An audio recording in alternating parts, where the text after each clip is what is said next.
Bueno, ¿qué tal? Hola, bienvenidos y bienvenidas. Hoy vamos a tener una conversación, espero, bastante rica sobre un tema que en el área de la administración de ventas es vital y se trata de la ética en los negocios. Cómo manejar algo que ha habido mucha discusión de que es un tema muy personal, pero cómo llevarlo a las empresas. Hoy para esta conversación me acompaña Ronald Zúñiga.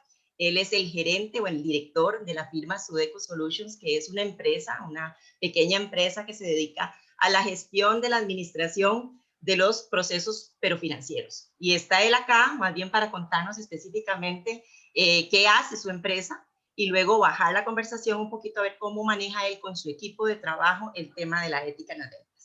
Bienvenido, Ronald. ¿Cómo estás? Contanos un Buenos poquito. días. Buenos días, Jessica. Muchas gracias por la invitación y muchas gracias a todos por escucharnos. Sí, bueno, en Sudeco ya tenemos más de 12 años de venir trabajando en procesos de gestión y administración financiera, sobre todo en procesos de automatización. Hemos venido trabajando ya en los últimos años con sistemas con inteligencia artificial, con bots, precisamente para cumplir una promesa, y parte del tema ético es cumplir una promesa de siempre tener la información en tiempo real a todos nuestros clientes. Y este concepto de tiempo real involucra muchas cosas, ¿verdad? No es solo un eslogan de la compañía, sino que realmente hay que trabajarlo y desde ahí mismo empieza la ética, ¿verdad? De trabajo de nosotros. Básicamente eso es lo que hacemos. ¿Cuántos colaboradores tiene Sudeco ahorita? Entonces somos 10 en 10. total y tenemos más de 140 clientes en Costa Rica, en México, Centroamérica, España, Italia. Excelente, excelente. Han crecido bastante, me alegro mucho. Gracias, Sí. gracias. Ok, entonces arrancamos. Básicamente, cuéntenos en Sudeco, propiamente, porque sé que su carrera data de multinacionales, sé que su experiencia ha sido incluso con empresas en México y que dan servicios a Estados Unidos, pero bueno, cuénteme en Sudeco, hoy en Sudeco, ¿cómo administra usted, cómo lidera, cómo impulsa el tema de la ética en sus colaboradores? Y Ok, los vendedores, porque eso es otra, ¿verdad? Que también es importante decir quiénes son los vendedores, que empieza por usted mismo. que al final todos somos vendedores en las empresas, por lo menos pequeñas, y en las empresas de servicios particularmente, todos somos vendedores. Y aquí, Jessica, es interesante porque en la línea ética de servicios, a veces la línea se pierde mucho. Y te cuento por qué, porque cuando vendes productos tangibles, si yo te ofrezco a vos un mango maduro, y te lo puedo decir, y cuando te lo entrego, el mango está verde o podrido, pues muy fácil vas a poder valorar eso. En servicios se presta mucho porque como es algo intangible, el verbo puede decir muchas cosas y voy a hacer aquí, usted se genera una expectativa chivísima de lo que es el producto y a la hora de llegada no lo es. Entonces todavía en servicio hay que cuidar más el discurso que se da. ¿Cómo lo hacemos nosotros? Porque obviamente nosotros es una promesa de un concepto de servicio, digamos, intangible. Te tengo información en tiempo real de tu compañía. ¿Y qué es eso? ¿Qué es la información en tiempo real? ¿Qué es lo que va a estar disponible? ¿Verdad? Porque ahí es donde empiezan las letras menudas. Ah, no, yo te dije que en tiempo real, pero cada semana. Ah, bueno, ya empezamos a aclarar. Entonces, ¿qué es lo que nosotros hacemos, digamos, para poder mantener esa línea ética y que el nivel de servicio se cumpla, ¿verdad? Porque también es desastroso cuando un cliente empieza a darse cuenta que lo que le ofreciste no es lo que él realmente quería. Entonces, el primer paso que nosotros hacemos con todos nuestros clientes es alinear expectativas y son como tres pilares, digamos, fundamentales. Primero, entender qué es lo que el cliente desea o quiere, ¿verdad? Porque el cliente pide como pedirle al niño en Navidad, yo quiero esto y quiero el otro y quiero aquí y quiero allá, porque a veces ni el mismo cliente sabe lo que quiere. Pero bueno, eso es lo que él quiere y eso es, hay que respetarlo. Lo segundo es tratar de entender qué es lo que el cliente realmente necesita, ¿verdad? Porque al final dice, mira, yo quiero un carro, un BMW, y al final vos decís, mira, no ocupas un BMW, con una moto te la jugás, ¿verdad? Y lo tercero es alinear la expectativa de nosotros como compañía, es desde esa perspectiva ética y honestidad, es nosotros podemos darle lo que el cliente necesita, no lo que quiere, porque yo en lo que quiere lo puedo alinear, pero en lo que necesita se lo puedo dar, porque si no alineamos esas tres cosas, por más discurso bonito en el arranque, es un negocio que en el corto plazo se cae, ¿verdad? Entonces, para sostener relaciones a largo plazo, vos necesitas hacer alinear esos tres puntos, ¿verdad? Lo que el cliente desea, lo que el cliente realmente necesita y lo que nosotros realmente le podemos dar, ¿verdad? Porque Excelente, eso es así. Eso es lo que excelente. tratamos de hacer para mantener, digamos, un nivel de servicio, digamos, adecuado con nuestros clientes. Voy a tomar un cafecito, pero patrocinado por Sudeco Solutions, ¿verdad? Adelante, adelante, yo también estoy acá con Gracias. el mío. Ronald, y específicamente ya hablando de lo que usted a través de su experiencia, ¿a qué llamaría conductas no éticas en las ventas? Y luego quisiera que me contaras un poquito el tema del clima ético basado en tu experiencia en otras empresas. Entonces, ¿cuáles serían esas tres conductas? Podrías ligar las dos respuestas. Ok, bueno, la ética en realidad pasa y empieza desde lo personal, ¿verdad? Es como muy mezquino pensar que la ética, uno puede ser ético en la empresa y no ser ético en la parte personal, ¿verdad? Creo que es un tema de valores y de conducta de uno que uno tiene que tener intrínseco. Hay gente que ya de por sí no es ética, no importa dónde esté, aunque la empresa lo sea, que puede pasar, ¿verdad? Entonces pasa desde ahí, pero cuando uno lo lleva al plano de la organización, y prácticamente para mí es, digamos, por ejemplo, cuando vos le generas falsas expectativas al cliente, digamos que no le mentís, pero le generas una falsa expectativa, una falsa sensación de que te voy a solucionar el problema que tenés, pero en el fondo vos sabés que si acaso le vas a llegar a la mitad. Y pasa mucho en temas, por ejemplo, como en lo que nosotros hacemos, en los servicios, o inclusive cuando vendes, por ejemplo, software, ¿verdad? El cliente normalmente llega y dice, es que quiero un software para que me automatice las ventas y para que haga eso, y usted le dice, sí, claro, va a hacer todo eso, y va a hacer esto, sí, también lo va a hacer, y en el fondo, el software va a ser solo la mitad de eso. Ese es uno, digamos, en mi opinión, digamos, desde la conducta ética de ventas, donde se falla mucho.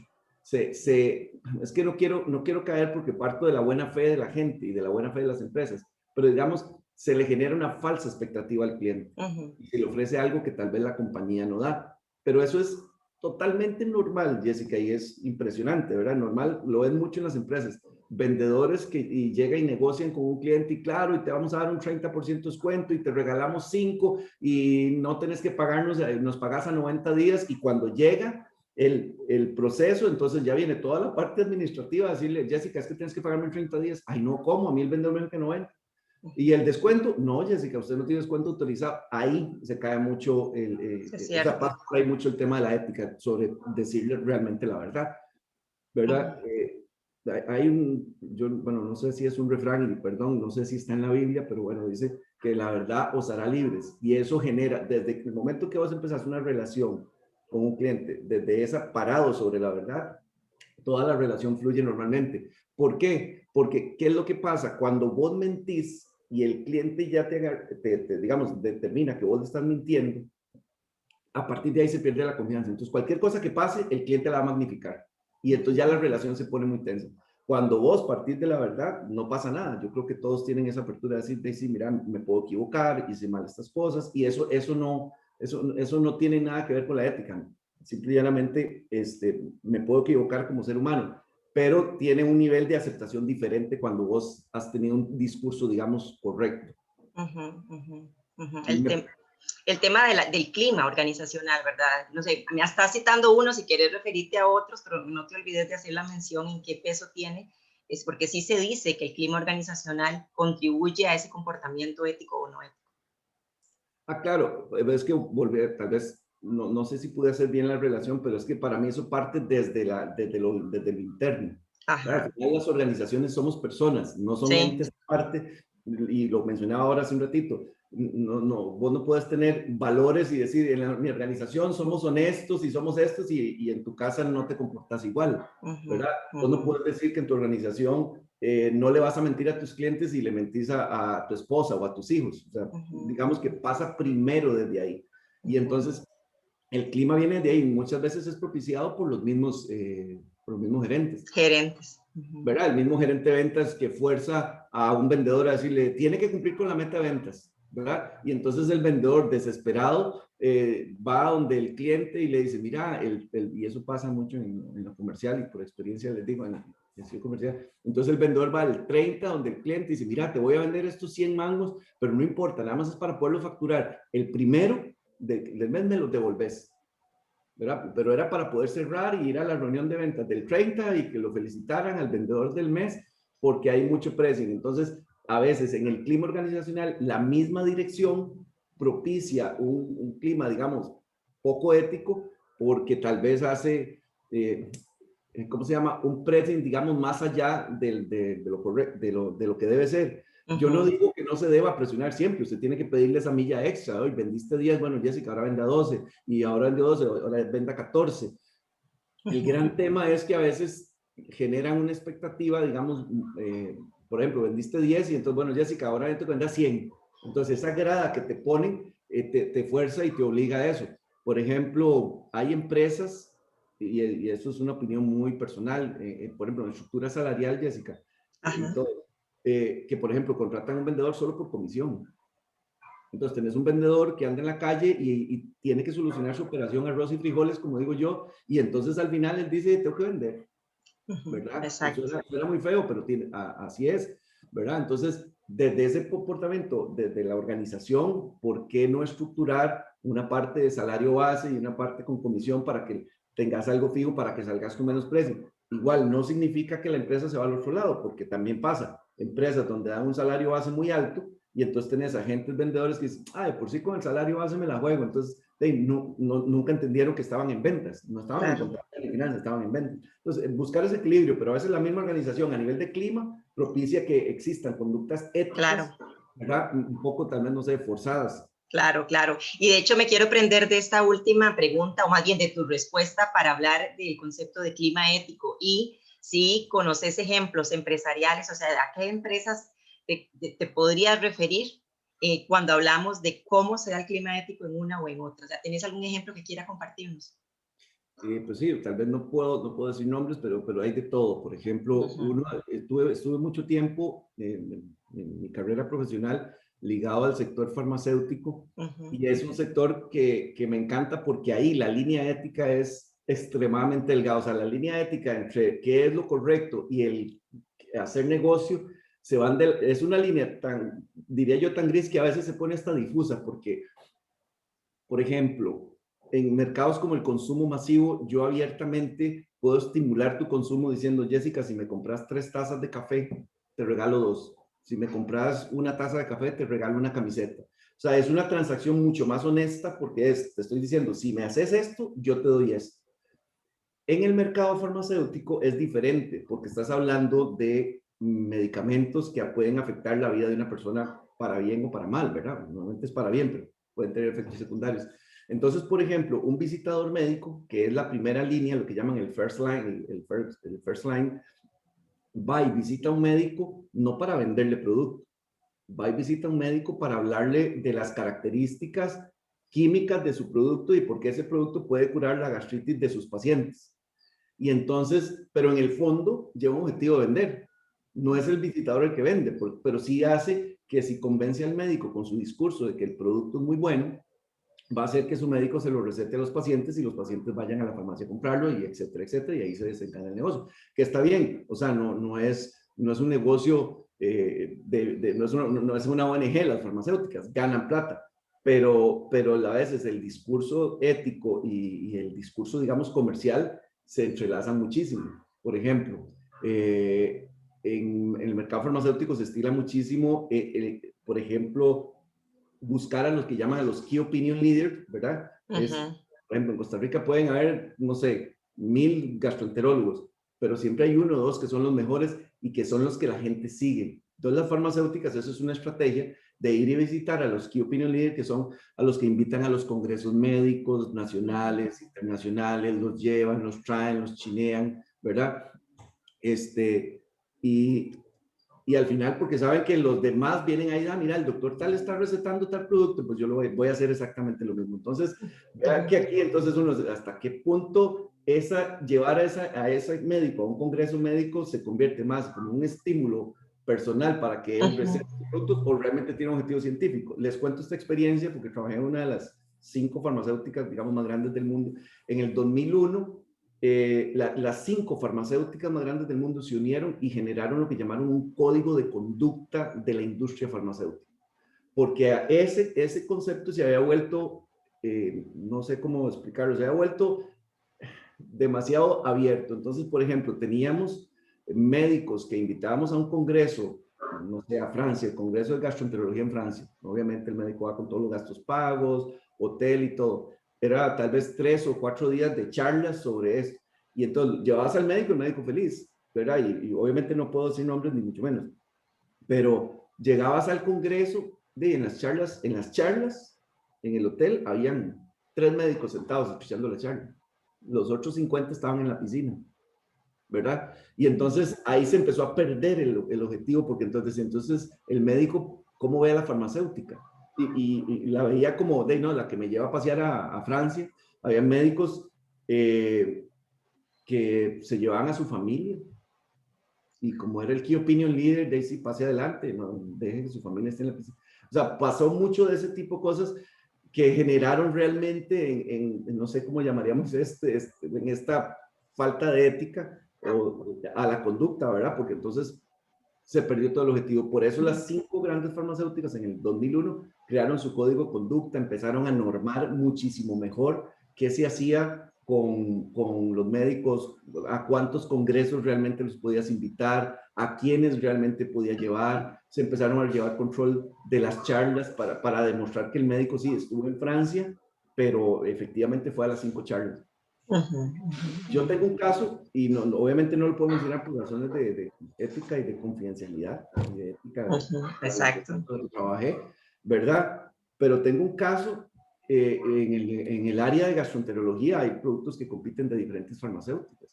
Y había un profesional de la salud por ejemplo, él decía, mira, es que es el mundial, el de Brasil, ok, y el congreso. Entonces empezaba a recetar los productos de X laboratorio, porque sabía que eso iba a propiciar que lo llevaran al congreso. Y cuando pasaba ese congreso, ahora quiero el congreso de Francia, entonces se venía con el otro laboratorio que usaba el mismo principio activo. Y vean qué interesante, porque al final uno dice, desde la ética personal eso no es correcto, eso para mí es aprovecharse.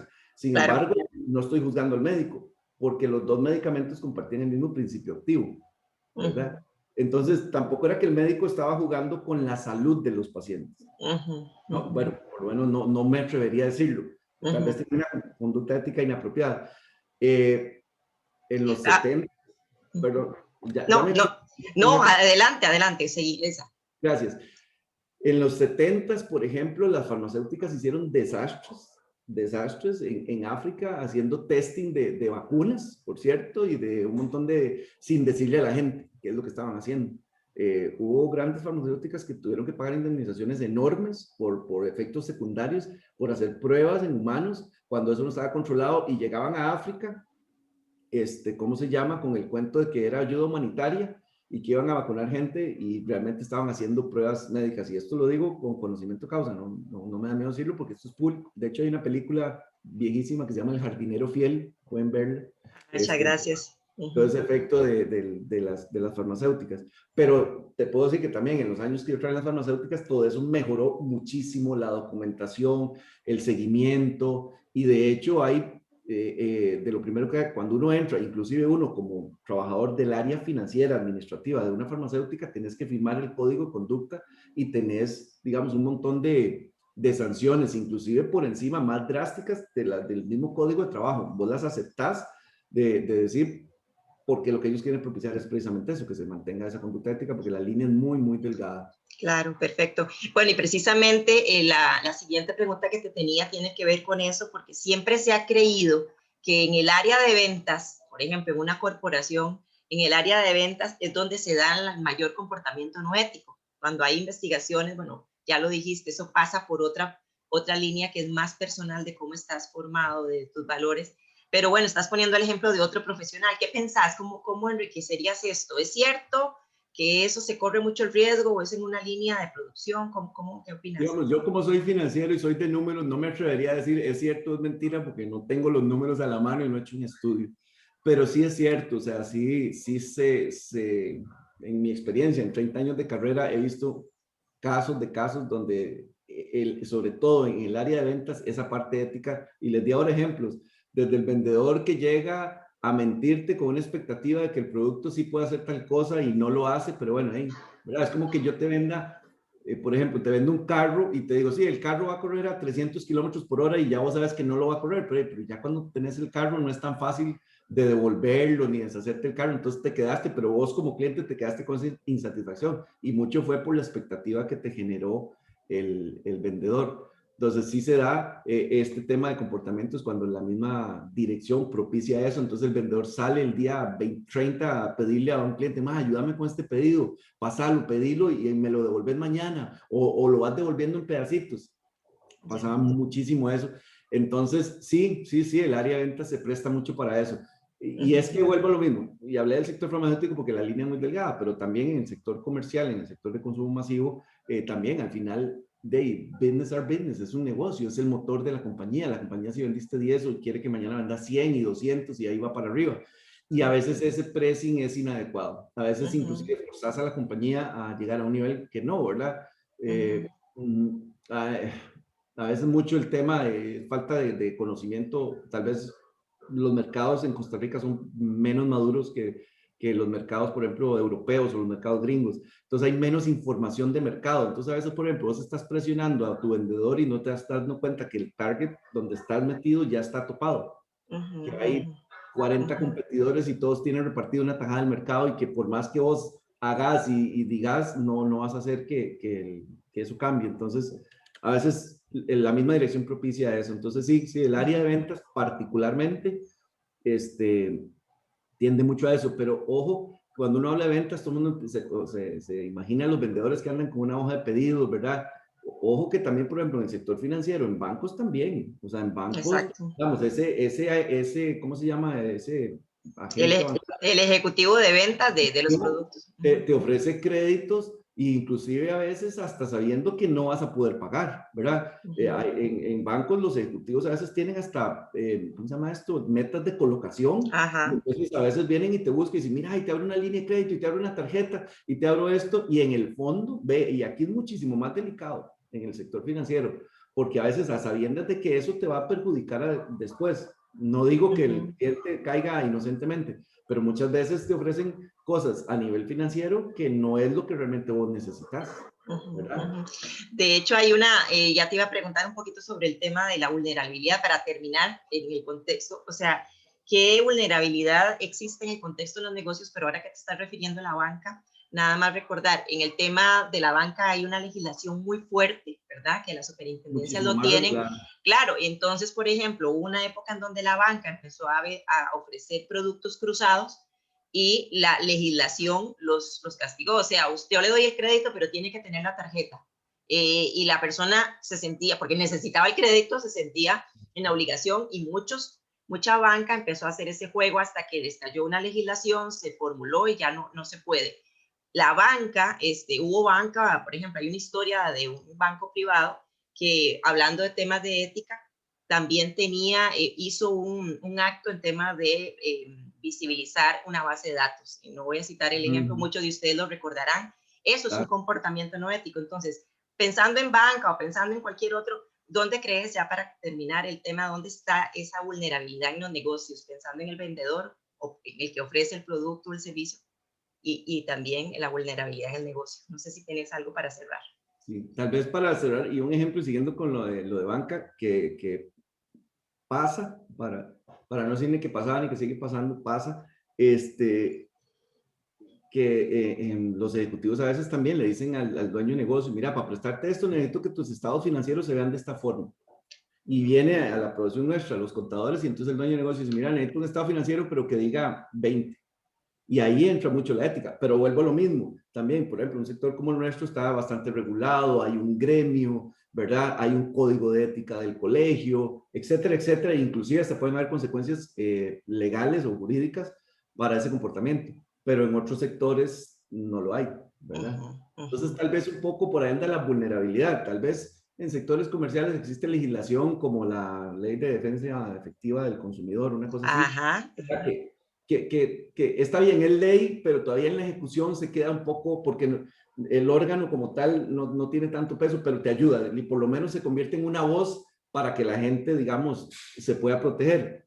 Entonces, esa vulnerabilidad tal vez viene desde la ausencia de un marco regulatorio, ¿verdad? Sin caer en el extremo de que todo tiene que estar en una legislación. Tal vez ese marco regulatorio tiene que venir a lo interno también de las empresas, así como muchas empresas tienen un código interno de trabajo con un montón de reglas, pues debería haber un código de ética, ¿verdad? Más allá de describir los valores, porque muchas empresas se quedan en describir los valores, honestidad y transparencia, si no es granularizarlo y ponerlo en un código como debería ser un código de conducta donde están tipificadas cuáles son las acciones que no debes hacer y cuáles son las consecuencias que vas a recibir si haces eso. Tal vez por ahí debe andar esa vulnerabilidad que en muchas empresas no existe y se pierde con muchísima facilidad, montones. En el sector de alimentación, que es súper delicado, se pierde muchísimo, por ejemplo, con temas de fechas de vencimiento. Y estoy hablando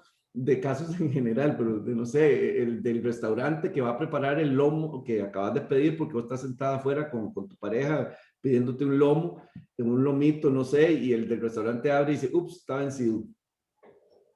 Pero de no voy a perder esto. Todavía no se ve verde y te lo prepara y te lo da. ¿Sí? Pero pasan, en todos los niveles pasan. Es que tal vez es un poco el mensaje que quiero dejar. No es algo como que solo de un sector o satanizar a los vendedores de calle que andan, no, yo creo que pasa, la ética pasa por eso vuelvo a lo mismo. Es un enfoque desde adentro hacia afuera. Yo debo tener una conducta ética independientemente si hoy estoy en Sudeco, en mi empresa, o mañana estoy en un banco o estoy en otra empresa. Tiene que venir desde ahí. Y las compañías deben de cuidar muchísimo al momento de contratar esa conducta ética, y la forma de buscarlo es tener ese marco regulatorio para decirte, vea, estas son las reglas del juego aquí. Claro, excelente.